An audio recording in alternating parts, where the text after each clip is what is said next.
Is this true about Mercedes Moné? Well, in this video, I'm going to tell you exactly what that is and whether or not it is. So, look, Mercedes Moné, hands down, one of the biggest names in all of pro wrestling.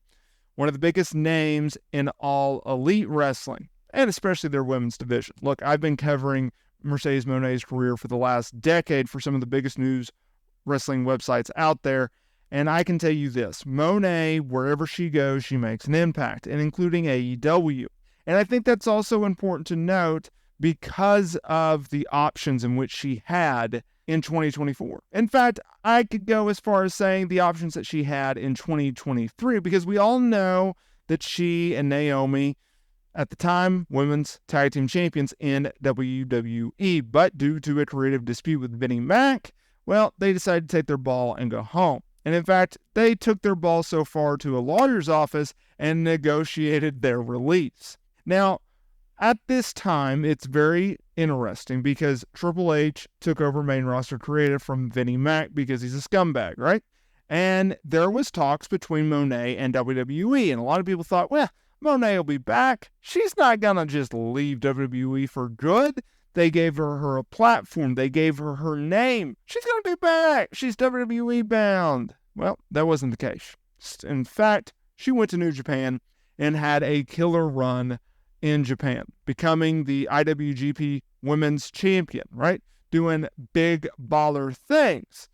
Now, fast forward to the summer of 2023, there's talk because she continuously does short-term deals. Would she go to an AEW or would she go back to WWE? Now, we obviously know that she got injured in a match with Willow Nightingale for the New Japan Strong Women's Championship. Now, during this time, Moné, she's a smart businesswoman, she kept her name in the wrestling headlines. Why did she do that? Well, because she was talking with both AEW and WWE. She was also sprinkling in New Japan as well. Why not, right? If they're willing to pay, why not? So, in fact, she showed up at All In. She was in Wembley Stadium, up in the press box, enjoying the show. Fast forward to this past March, she signs with All Elite Wrestling. It was a major deal at the time because Moné, she had interest with WWE. In fact, it was actually quite interesting because there was multiple reports that would continuously come out stating, oh, Moné's in talks with WWE. Well, never mind, those talks are dead. Now she's back in talks with AEW. And then a little bit to go by and, oh, same thing happened. Talks with AEW are dead. Now she's back to talks with WWE, right? She was playing both sides, trying to get the best deal possible. Now, at the time, it was reported that she wanted Charlotte Flair money, which Charlotte Flair is the highest paid female in WWE. I've heard the number $7 million for Charlotte, but I can't confirm that. Now, I will say this. At the time of her signing, it was reported that Moné is now the biggest female, the highest paid female star in all of wrestling. So that leads us to today's topic, because Tony Khan, to promote Forbidden Door, he spoke with Sports Illustrated and he talked about signing Mercedes Moné, and I thought this was interesting and it made me ask whether or not this was true. This is what he had to say about Moné to Sports Illustrated. He said, Mercedes is one of the greatest free agent signings in pro wrestling history, one of the most significant signings in AEW history. Ooh, big words from Mr. Tony Khan, AEW Press. Now, is she one of the biggest signings in AEW history? Yes. Is she one of the biggest signings in pro wrestling history? Yes. And I'll tell you why. Because you know, WWE gave her a great freaking deal. She thrived under Triple H's leadership in NXT. And if you look, for the most part, anyone that he was high on in NXT UK or in NXT who are now on the main roster, what have they done? They've thrived. They've done great things. And if you like Moné, which Triple H clearly does as a talent, you also see the fact that Moné is a big-name star who has a notable history within the company. Think about this. She's held every title that there is to hold in WWE, right? Outside like the North American title, stuff like that, right? She's also main evented WrestleMania, right? WrestleMania 37, her and Bianca Belair. Such an underrated match. Go back and check out that match. So good. She's been part of a lot of firsts, right? And you take all that into consideration.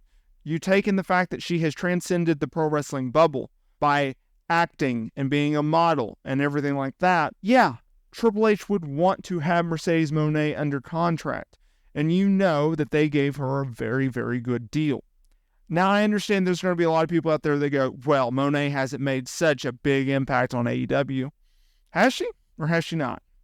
Because I think the fact that AEW started to get their sense together with the women's division around the time that it was reported that Moné signed with AEW, they brought back some stars like Serena Deeb, right?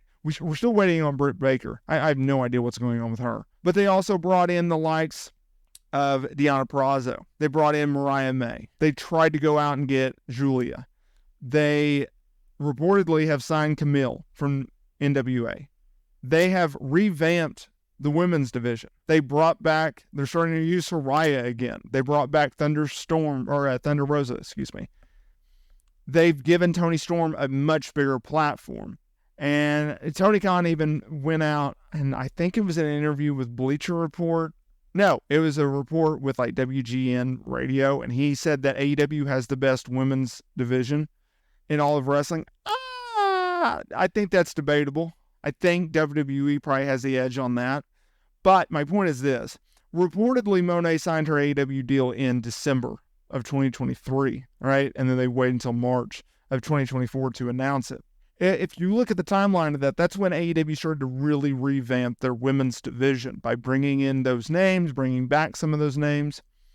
They have definitely put a focus on the women's division. So while you could say Moné hasn't necessarily drawn them money like an MJF has done, like an Ospreay has done, like a Swerve Strickland has done, I think in her own way she has. And I think you have to look at the larger scope of the signing. I think you have to look at the fact that they use her so much on television and that she's in a featured role on television. I think you have to look at the scope of her impact on the women's division, the placement of that division, the inclusions of that division. I think there's a multitude of things to look at when you talk about a Mercedes Moné signing by AEW Prez Tony Khan. I think she has done great things in AEW in her own way. I've been very critical of her as of late.